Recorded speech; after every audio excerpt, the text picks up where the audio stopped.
ஆண்டவராகிய இயேசு கிறிஸ்துவின் நாமத்தில் காலை வாழ்த்துக்கள். இன்றைய மன்னா, தம்மை சூழ உட்கார்ந்திருந்தவர்களை சுற்றி பார்த்து, இதோ என் தாயும் என் சகோதரரும் இவர்களே.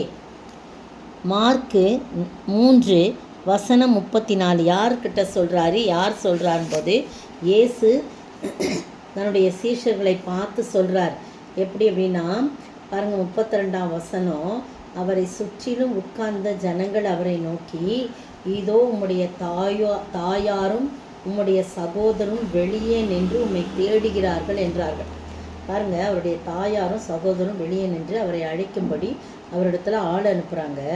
அப்போ அவரை சுற்றிலும் எல்லாம் ஜனங்கள் உட்கார்ந்துருக்காங்க. அவரை நோக்கி சொல்கிறாங்க, இதோ உம்முடைய தாயாரும் உம்முடைய சகோதரும் வெளியே நின்று உம்மை தேடுகிறார்கள், உங்களை கூப்பிட்றாங்கன்னு சொல்கிறாங்க. அப்போ அவர்களுக்கு அவர் பிரதி உத்தரமாக என்ன சொல்கிறாரு, என் தாயார் யார், என் சகோதரர் யார் என்று சொல்லி தம்மை சூழ உட்கார்ந்திருந்தவர்களை சுற்றி பார்த்து, நம்மை சுற்றிலும் உட்கார்ந்திருக்கிறவர்களை சூழ உட்கார்ந்திருக்கிறவர்களை சுற்றி பார்த்து, இதோ என் தாயும் என் சகோதரரும் இவர்கள் என்று சுற்றிலும் சூழ்ந்து உட்கார்ந்துருக்கிறவங்கள பார்த்து அவர் சொல்கிறார். அப்போது எந்த ஒரு மனிதர்கள் தேவனுடைய, பாருங்க கீழே அடுத்த வசனம் சொல்லுது, தேவனுடைய சித்தத்தின்படி செய்கிறவன் எவனோ அவனே எனக்கு சகோதரனும் எனக்கு சகோதரியும் எனக்கு தாயுமாய் இருக்கிறான் என்றார். அவங்க எவ்வளோ திட்டமும் தெளிவும் என்று சொல்கிறாரு. எந்த ஒரு மனிதன் பிதாவின் சித்தத்தின்படி செய்கிறவனோ அவன்தான் எனக்கு சகோதரன், எனக்கு சகோதரி, எனக்கு தாய் என்று சொல்கிறார். அப்போ ஆண்டவராகிய இயேசு கிறிஸ்துவுக்கு சகோதரனோ சகோதரியும் தாயுமாய் நாம் இருக்க வேண்டும் என்று சொன்னால் அவருடைய சித்தத்தின்படி நடக்க நம்மை ஒப்பு கொடுக்க வேண்டும். பாருங்கள், மத்தேயு 2:5 இதே தான் சொல்லப்பட்டிருக்கு. பிதாவின் சித்தத்தை செய்கிறவன் எவனோ அவனே எனக்கு சகோதரன், எனக்கு சகோதரியும், எனக்கு தாயுமா இருக்கன்னு இதே சம்பவம் மத்தேயு 12:50 சொல்லப்படும். அப்போஸ்தலர் நடவடிக்கையின் புத்தகம் 13:36 யார் பிதாவின் சித்தத்தை, கடவுளுடைய சித்தத்தின்படி வாழ்ந்தான் அப்படின்னு சொல்லும்போது பாருங்கள், 13:36 தாவீது தன் காலத்திலே தேவனுடைய சித்தத்தின்படி அவருக்கு ஊழியம் செய்த பின் நித்திரை அடைந்து தன் பிதாக்களோட சேர்க்கப்பட்டான் சொல்லப்பட்டிருக்கு. பார்த்தீங்களா, அருமையான வேலையில் தாவீது பிதாவின் தேவனின் சித்தத்தின்படி செய்து கடைசியிலே மரித்து பிதாவிடத்திலே சேர்க்கப்பட்டான் என்று சொல்லப்படும். அப்போது தாவீதுக்கு எவ்வளவு ஆசீர்வாதம். தாவீது என் இருதயத்துக்கு ஏற்றவன்னு சொல்கிறாரு. ஆடு மேய்ச்சி கொண்டிருந்த அவனை அரசனாக உயர்த்தினார். அவருக்கு நான் நல்ல மச்சுப்பாவன வீட்டில் இருக்கும்போது என் ஆண்டவருக்கு ஒரு வீடு கட்ட வேண்டும் என்று சொல்லி ஒரு தாகம் இருந்தது. ஆனால் ஆண்டவர் சொல்கிறார், இல்லை நான் அவன்கிட்ட கேட்கல, உனக்கு தான் நான் வீடை கட்டுவேன்னு அவருக்கு எல்லா காரியங்களையும் செய்து அவருடைய தலையிலே ஒரு கிரீடத்தை தரிப்பிக்கிறவராய் காணப்படுறார். அருமையான வேளையிலே நீங்களும் நானும் தேவனுடைய சித்தத்தை அறிந்து அதன்படி நடப்போம் என்றால் என்ன நடக்கும் போட்டிருக்கு. 1 பேதுரு 4:2 பாருங்கள்.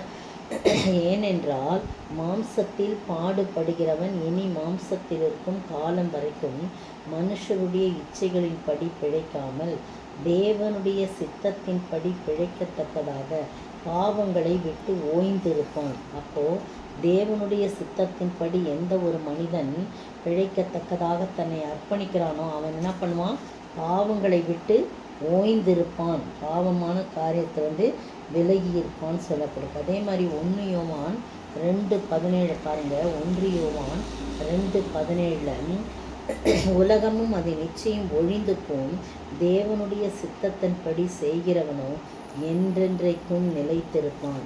அப்போ ஒரு மனிதன் தேவனுடைய சித்தத்தின்படி செய்கிறவனாக இருந்தால் அவன் என்றென்றும் நிலைத்திருக்கிறவனாக இருக்கிறான். அவன் என்ன பண்ணுறான், பாவத்தை விட்டு ஓய்ந்திருப்பான்.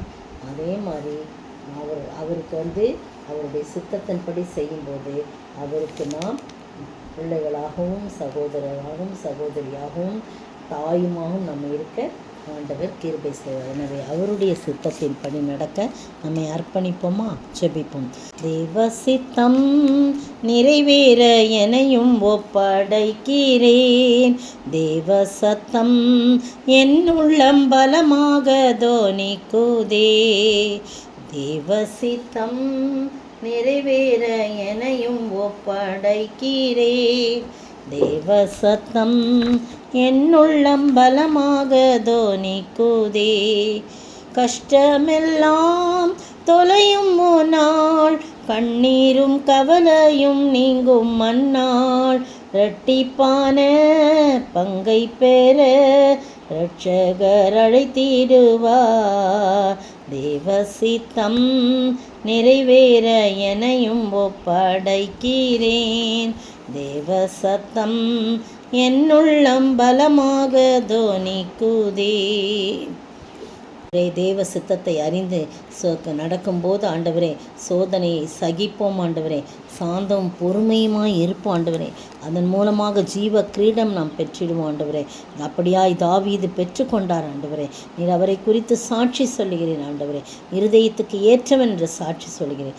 அதுபோல நாங்களும் இந்த மாதம் முழுதும் சுற்றி சுற்றி இருந்து சூழ நின்று சூழ்ந்து இருந்து எங்களை எப்படியெல்லாம் பாதுகாத்து கொண்டீர், எப்படியெல்லாம் எங்களை வளைந்து கொண்டீர், எங்களை காத்து கொண்டீர் என்பதை இந்த மாதம் முழுதும் தியானித்த ஆண்டவரே.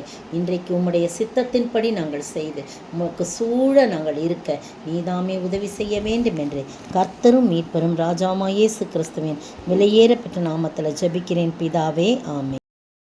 நேற்றைய பதில்: நான் என் ஜனத்தின் சிறையிருப்பை திருப்பும் போதும், நான் இஸ்ரவேலை குணமாக்க விரும்பும் போதும், எப்பிராயிமின் அக்கிரமமும் சமாரியாவின் பொல்லாப்புகளும் வெளிப்படுத்தப்படும்.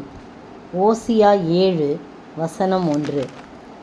இன்றைய கேள்வி: எப்பிராயிம் எதை போல் இருக்கிறான்? அவனுக்கு என்ன இல்லை? எப்பிராயிம் எதை போல இருக்கிறான்? அவனுக்கு என்ன இல்லை?